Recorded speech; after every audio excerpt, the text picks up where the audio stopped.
Hello everyone. देखिए friends, ये है मॉडल पेपर नंबर 3 और यह क्लास 10 के इंग्लिश का और यह है मास्टरमाइंड क्वेश्चन बैंक। देखिए, जैसे आपको पता है कि 3 घंटे 15 मिनट आपको हल करने के लिए दे जाएंगे और 70 नंबर का पेपर होगा। और इस तरीके से आते हैं इसके इंस्ट्रक्शंस या निर्देश 15 मिनट आपको क्या दिए जाएंगे, इसको पढ़ने के लिए दिए जाएंगे। इस तरीके से लिखा हुआ है इसमें। और ऑल क्वेश्चंस करने कंपलसरी है, जरूरी है। देखिए, शुरू में आपको पार्ट नंबर ए में क्या मिलता है, इस तरीके से मिलेंगे आपको ऑब्जेक्टिव क्वेश्चन, जैसे पार्ट नंबर ए में दिखाया गया है। और फर्स्ट क्वेश्चन मिलेगा आपको कि read the following passage carefully and choose the correct answer. यहाँ पर देखिए करेक्ट वाला ऑप्शन चुनना है और इस तरीके से पैसेज मिलता है। तो आपको करना कैसा वो देखिए, इससे करने का ये तरीका, पहले आप इसके क्वेश्चन पढ़ लें, जिसका आंसर इसमें छाट लें। आंसर देखिए और क्वेश्चन देखिए, इसके सारे के सारे कैसे निकलेंगे। क्वेश्चन ये है कि व्हाट सराउंडेड, क्या घिरा हुआ था, द टेम्पल मंदिर से, उस मंदिर से, which was held in a green park. तो देखिए यहाँ पे क्या दे रखा है, यहाँ पर टेम्पल से घिरा हुआ है। जहाँ पे सराउंडेड वर्ड आ जाए वहीं पे इसका आंसर होगा बाई थिक मैंगो ट्रीज। ये मैंगो ट्रीज से घिरा हुआ था, तो इसका डी वाला ऑप्शन करेक्ट हो जाएगा। इस तरीके से इसका आंसर निकाल सकते हैं। दूसरा क्वेश्चन क्या है कि all was green and peaceful, सभी कुछ क्या था, ग्रीन था और शांतिदायक था। All was bright and gay, what does it suggest, इसका मतलब क्या होता है। तो इसका जो मतलब है वो समझिए, देखिए ध्यान से, इसका मतलब क्या आता है। यहाँ पर बोला गया है इसका जो एटमॉस्फेयर है, एटमॉस्फेयर की बात की गई है। और एटमॉस्फेयर कैसा है इसका, शांतिदायक है। यहाँ पर बोला गया है कि all was green and peaceful, तो सब कुछ क्या था, शांतिदायक था। तो देखिए शांतिदायक कौन से वाले ऑप्शन में होगा, नोजी तो होगा नहीं, सेंसेशनल भी नहीं होगा, तो कोजी होता आरामदायक। तो ऐसी कंडीशन क्या होगी, आरामदायक स्थिति होगी जहाँ पर ये शांति हो। और तीसरा क्वेश्चन क्या दे रखा है उसको समझते हैं। तीसरा क्वेश्चन दे रखा है इसमें, which word in the passage, passage के अंदर ऐसा कौन सा वर्ड है जिसका अपोजिट उल्टा हो, सिटी का, शहर का, शहर का उल्टा होता है रूरल, ग्रामीण। तो डी वाला करेक्ट हो जाएगा। तो इस तरीके से इसका आंसर निकाल सकते हैं। और क्वेश्चन नंबर 4 क्या है वो देखिए। क्वेश्चन नंबर 4 है कि ही सोल्ड, उसने बेच दिया, ऑफ हिज हाउस, अपना घर बेच दिया, लास्ट मंथ, पिछले वाले महीने, and that dash a new one, और नया घर क्या है, उसने बनाया है। तो क्या होगा इसका आंसर वो समझिए। ही सोल्ड ऑफ हिज, उसने अपने घर को बेच दिया। ही सोल्ड ऑफ हिज हाउस, उसने अपने घर को बेच दिया है, लास्ट मंथ, पिछले महीने, एंड और क्या किया है उसने, बिल्ट, बना लिया है। तो बना लिया है ये भी क्या है, पास्ट की फॉर्म में। तो पास्ट की फॉर्म किसमें है, ए वाले में ही है। तो बिल्ट बना लिया था, तो उसने नया घर बना लिया था। तो उसने अपने घर को बेच दिया था और नया घर बना लिया था। तो पांचवा क्वेश्चन क्या है कि वी मस्ट हेल्प, हमें चाहिए मदद करना, किसकी, द पुअर, गरीब लोगों की। तो द पुअर का मतलब होता है गरीब लोग। छठा क्वेश्चन क्या है, सिलेक्ट मिसस्पेल्ड वर्ड, ऐसा शब्द चुने इसकी स्पेलिंग गलत हो। तो बिलीव भी सही है, डिसीव भी सही है, रिसीव भी सही है, तो अचीव की स्पेलिंग गलत है। इसका विश्वास होता है, इसका धोखा होता है, इसका प्राप्त करना होता है, इसका भी प्राप्त करना होता है। सातवां क्वेश्चन क्या है, कैट अपॉन द, देखिए इसको ध्यान से पढ़िए कैसे निकल कर आएगा इसका answer. Cat upon the jumped table the, तो इसको अरेंज करके लिखना। पहला देखना सब्जेक्ट, सब्जेक्ट क्या है इसमें, बिल्ली है, तो द कैट हो जाएगा, the cat jumped upon the table, इसका बी वाला करेक्ट होगा। द कैट सब्जेक्ट आ गया, वर्ब की सेकंड फॉर्म आ गई और पूरा ऑब्जेक्ट आ गया। तो इस तरीके से इसका बन जाएगा, बिल्ली और टेबल पर कूद गई थी।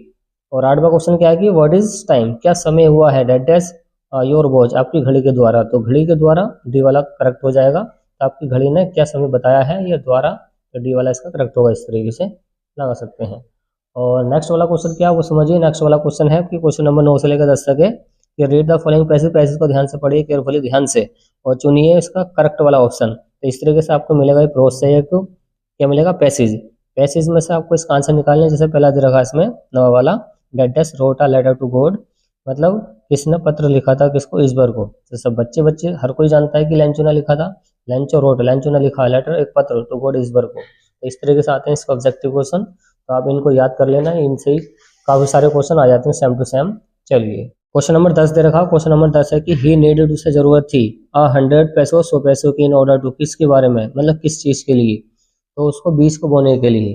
तो उसको नया घर खरीदना नहीं था, ना कि पानी के लिए, उसको जरूरत थी बीज को बोने के लिए। क्वेश्चन नंबर 11 से लेकर 13 तक दे रखे हैं कि choose the correct option, correct वाला ऑप्शन चुनिए टू और आंसर बताइए द फॉलोइंग क्वेश्चन, निम्नलिखित क्वेश्चन के। तो क्वेश्चन नंबर 11 ये है कि गौतम बुद्धा वॉज बोर्न, जो गौतम बुद्ध थे उनका जन्म कब हुआ था, तो वो हुआ था 563 बीसी में।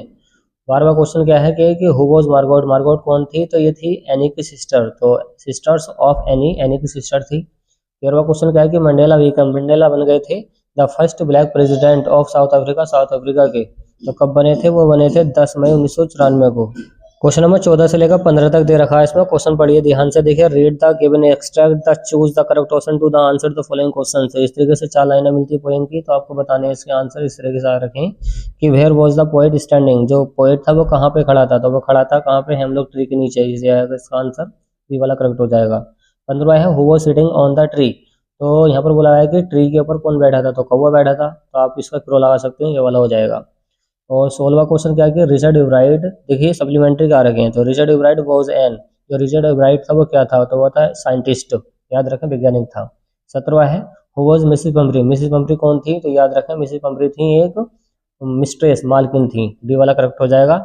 18वां क्या, वो देखिए कि ग्रिफिन स्वॉलोड, जो ग्रिफिन था वो निकल गया था सर्टेन रेयर ड्रग्स, एक ऐसी दवाई को निकल गया था, एंड हिज बॉडी बिकेम, उसकी बॉडी जो क्या हो गई थी, ट्रांसपेरेंट हो गई थी, गायब हो गई थी। 19वां क्वेश्चन क्या है कि वो पढ़िए, देखिए who can be robed easily, किसे आसानी से लूटा जा सकता है, तो आप लूट सकते हैं एक लालची व्यक्ति को, यह है पहला वाला अ ग्रेडी फेलो।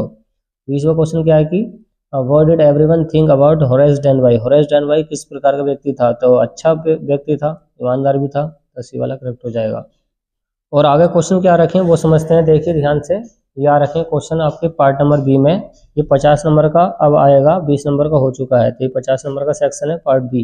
इस तरीके से आपको क्या मिलेगा, पैसेज, इसका आंसर छांटना है इसमें से, और फिर मिलेगा आपको इस तरीके से लेटर राइटिंग। तो एक राइट, देखिए यहाँ पर क्या लिखना, 22वां क्वेश्चन की राइट लेटर, एक लेटर लिखिए टू योर फ्रेंड, अपने फ्रेंड को जिसे बुलाया गया हो सिस्टर या ब्रदर की मैरिज के अंदर। तो ये IMP है, इसको पढ़ के, ये IMPS को पक्का तैयार करके जरूर जाएं। और 23वां क्वेश्चन क्या है, या आप ये वाला कर सकते हैं, इवनिंग गेम्स के लिए काफ़ी आता है।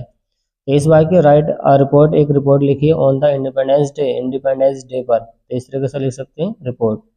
इसका या माँ रखा है, ये निबंध है, ये क्या है, एक ऐसे है, और ऐसे आपको पक्का तैयार करके जरूर जाना, इस टाइप का जरूर आता है। 24वां क्वेश्चन क्या, वो देखिए 24वां क्वेश्चन दे रखा है कि rewrite the following sentence by changing it into indirect speech, तो डायरेक्ट से इनडायरेक्ट में इसको चेंज करना है।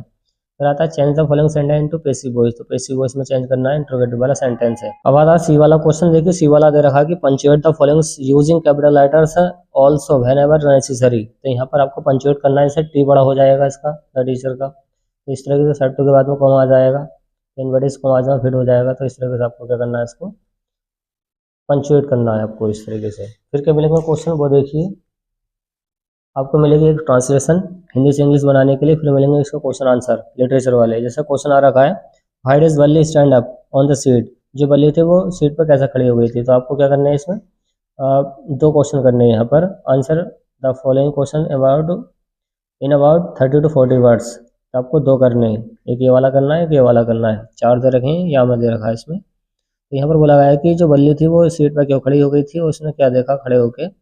यह वाला रखा है कि what are the main preparation, क्या तैयारी की गई थी ऑफ द बेकर्स के द्वारा गोवा के लिए। ये वाला रखा कि why did Lencho keep watching, जो लेंचो था वो नजर क्यों रख रहा था टुवर्ड्स द नॉर्थ ईस्ट पे। अगला रखा कि which point starts a quarrel between लमोव and Natalia, तो नतालिया और लमोव के बीच में झगड़ा क्यों था। ये क्वेश्चन आ रखे हैं, इसके आंसर आपको याद होने चाहिए। 26वां रखा कि आपको बंद करना है, दो दे रखे हैं, तो ये 6 नंबर का है। जैसे क्वेश्चन आ रखा है इसमें 60 शब्दों में आपको इसका आंसर लिखना है, 32 शब्दों में लिखना था। ये क्या है, व्हाट डू यू नो, आपके जानते हैं अबाउट एनी के बारे में। तो व्हाई डिड शी डिसाइड, उसने क्या तय किया टू राइट, लिखने का, हर पर्सनल डायरी, अपनी पर्सनल डायरी को, तो उसने पर्सनल डायरी को लिखना क्यों चाहा था। बी वाला रखा the proposal is a great comedy and full of great humour, explain the statement, आप ये वाला कर सकते हैं प्रपोजल वाला।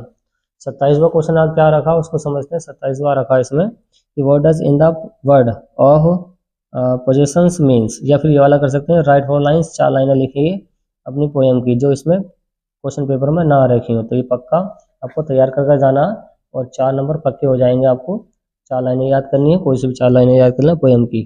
फिर आता है central idea, central idea dust और सुनो वाला याद कर लें, और आई टाइगर एंड द ज़ू वाला, तो ये दोनों के दोनों वेरी वेरी IMP, दोनों के दोनों तैयार कर लेना। 29वां क्वेश्चन आ रखा है, ये देखिए कि 29वां क्वेश्चन यह है कि answer any one of the following in about 30 to 40 बस, 30 से 40 शब्दों में इसका आंसर लिखना है, शॉर्ट क्वेश्चन है। तो देखिए इस तरीके से क्वेश्चन आ रखा है, तो इसका आंसर आपको लिखना है। क्वेश्चन यह है कि why were flowers finding Horace in his work, या फिर ये वाला कर सकते हैं, इसमें आपको क्या करना है, एक करना है, बंद करना, एक करना है। Why did Mrs Pumphrey make a frantic call, तो उसमें मिसिस पंपरी ने डर के कॉल क्यों की थी, किसको, मिस्टर हैरियट को, जो डॉक्टर थे। लास्ट क्वेश्चन इस तरीके से मिलेगा 30वां क्वेश्चन की answer any one of the following in about 60 words. 60 words में आपको आंसर लिखना है। क्वेश्चन ये है कि गिव अ करेक्टर स्केच कर देना है रिचर्ड ब्राइट का, या फिर ये वाला कर दें Griffin was a rather lawless person, वो क्या था, कानून को न मानने वाला व्यक्ति था, ये वाला कर सकते हैं। तो वेरी वेरी एमपी क्वेश्चन थे, ये सब आपको तैयार करके जाने बोर्ड एग्जाम के लिए। तो हमने पूरे मॉडल पेपर का सोल्यूशन कर दिया आप तो इस पेपर से तैयारी कर सकते हैं। और सारे के सारे क्वेश्चन क्या है, आईएमपी हैं, सब के सब तैयार करने। चलिए फ्रेंड्स।